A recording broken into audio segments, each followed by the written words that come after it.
Magkano nga ba ang sahod ng isang dairy farmer dito sa Canada at paano ito tumataas? Hello mga kabaka, ka-farmers, nandito na naman ang vlogger na walang follower, baka ikaw in Canada.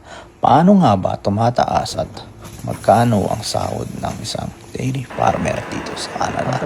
Base sa aking karanasan, i-share ko sa inyo. Ito ay nabubuo sa maagang pagising. Noong January 2021, na-hire ko dito sa Bakahan bilang isang dairy farmer nang walang alam.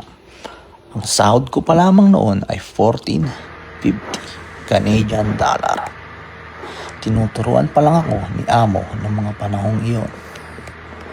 Unti-unti natuto, makalipas ang isang taon, ginawa nila ako $15. Libre bahay, tubig, kuryente, wifi.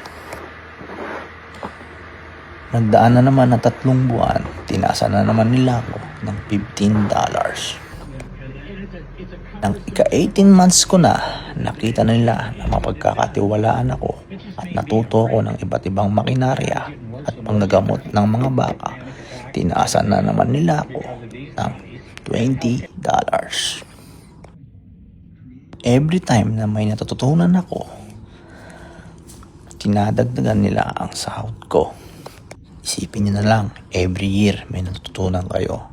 Dadagdagan ang sahod nyo. Dadagdagan din ang responsibilidad nyo. Ikaw, kabaka, ka-farmers, magkano ang sahod mo bilang isang dairy farmer? Kung nagustuhan nyo ang video ko, paki-follow, like, and share. Maraming salamat.